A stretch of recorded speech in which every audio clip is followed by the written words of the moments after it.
பெரியவா போற்றி, பெரியவா போற்றி, பெரியவா எந்நாட்டவர்க்கும் இறைவா போற்றி,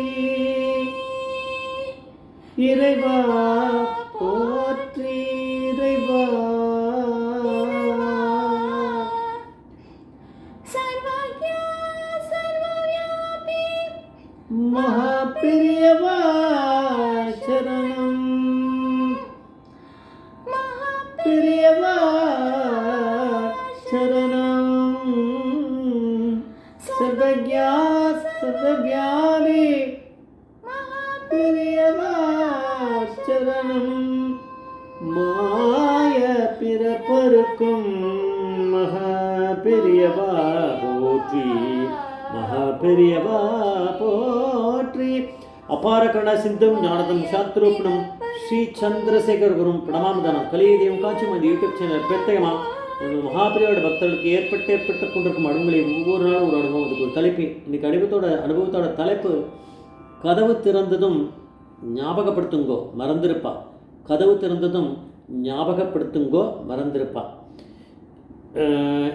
இந்த சேனலை சப்ஸ்கிரைப் பண்ணாலும் பண்ணுங்க, தன்மை பாருங்கள். இன்றைக்கி நம்ம மகாபரிவாளோட சேனலில், அவரோட சேனல் தான் இது, நம்மளோடது இல்லை. அதில் 1550வது ஸ்பெஷல் எபிசோட். எல்லாமே ஸ்பெஷல் தான். எப்படி இருக்கும் அப்படின்னு நீங்களே புரிஞ்சுக்கலாம். இது கேட்டால் தானே தெரியும்.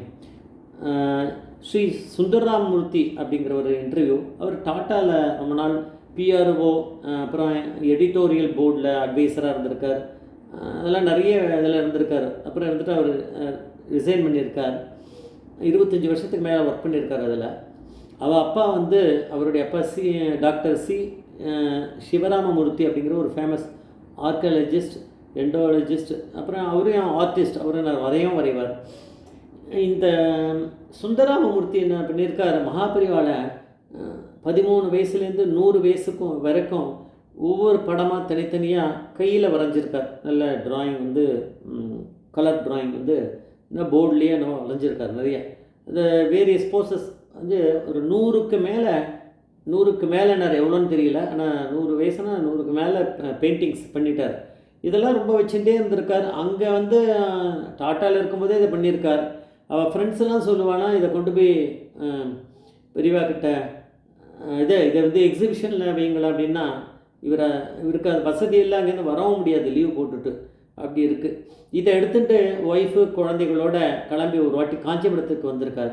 மகாபெரிவா கிட்ட முன்னாடி அந்த பார்சலை வச்சு திறந்து அதை பற்றி விஷயத்த சொன்னோடனே பெரியவா ஒவ்வொரு படத்தையும் ஒரு 2-3 படத்தை எடுத்து பார்த்துட்டே இருக்கும்போது இவர் சொன்னாரா, இந்த மாதிரி என்னோடய ஃப்ரெண்ட்ஸ்லாம் இதெல்லாம் நீ எக்ஸிபிஷன் வைங்கிறா, அதுக்கு செலவு ஆகும், அதுக்கான இது எனக்கு வசதியும் கிடையாது, அதே நேரத்தில் எனக்கு அங்கே வேலை செய்யும்போது வந்துட்டு போகிறதுக்கோ ஏதாவது ஒன்று பண்ணுறதுக்கான இதுவும் எனக்கு லீவும் கிடைக்காது, அதனால் அது அப்படியே போயிடுத்து.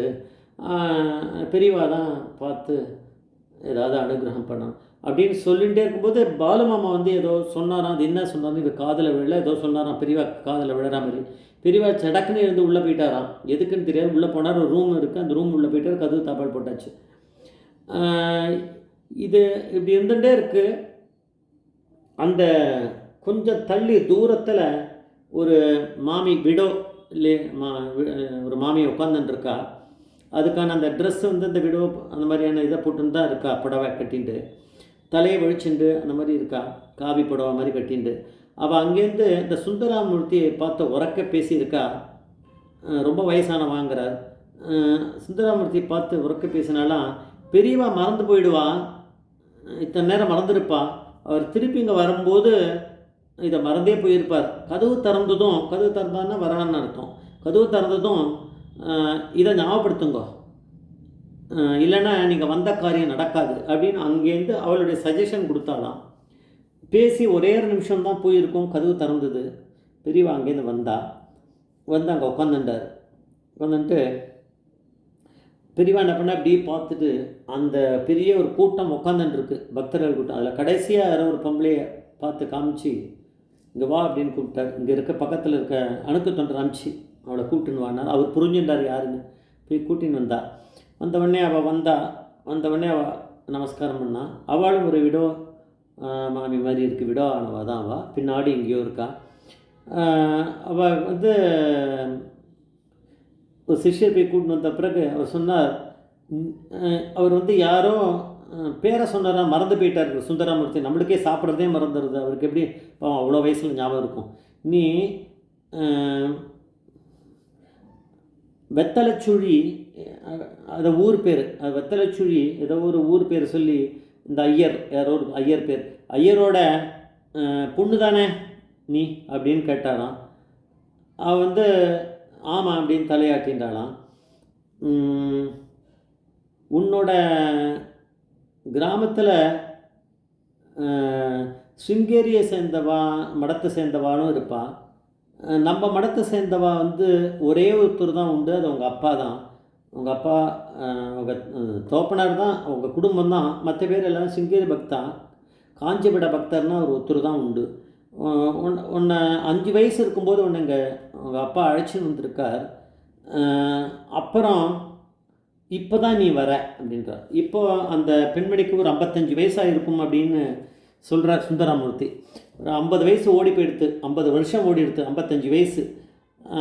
அப்போது அவர் ஞாபகம் வச்சுட்டு அதை சொல்கிறார். அப்படின்னா அவள் அப்பா பேர் வெறும் மறந்து போயிட்டார். அவள் அப்பா பேரை சொல்லி வெத்தலைச்சுழின்னு அந்த ஊர் கிராமத்து பேரை சொல்லி அவள் அப்பா பேரை சொல்லி, அவளோட பொண்ணு தானே நீ, உனக்கு 5 வயசு இருக்கும்போது உங்கள் அப்பா 5 வயசில் போனவாளை பார்த்தவளை 55 வயசில் பார்க்கும்போது எப்படி ஞாபகத்தில் இருக்கும், எப்படி பெரியவா சொல்கிறா அப்படின்னா, பெரியவா பரமேஸ்வரன் காமிச்சிருக்கா.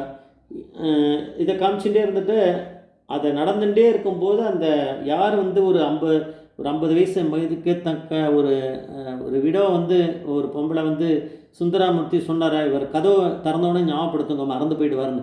அவள் ரொம்ப இதை ஃபீல் பண்ணி அங்கே தலையில் முட்டின்னு அதே இடத்துல அழுதுன்னு இருக்காளாம். என்னை மன்னிச்சிடுங்கோ பெரியவா, என்னை மன்னிச்சிடுங்கோ பெரியவா, எனக்கு புத்தி இல்லை அப்படின்னு சொல்லி அழுதுந்தாலாம்.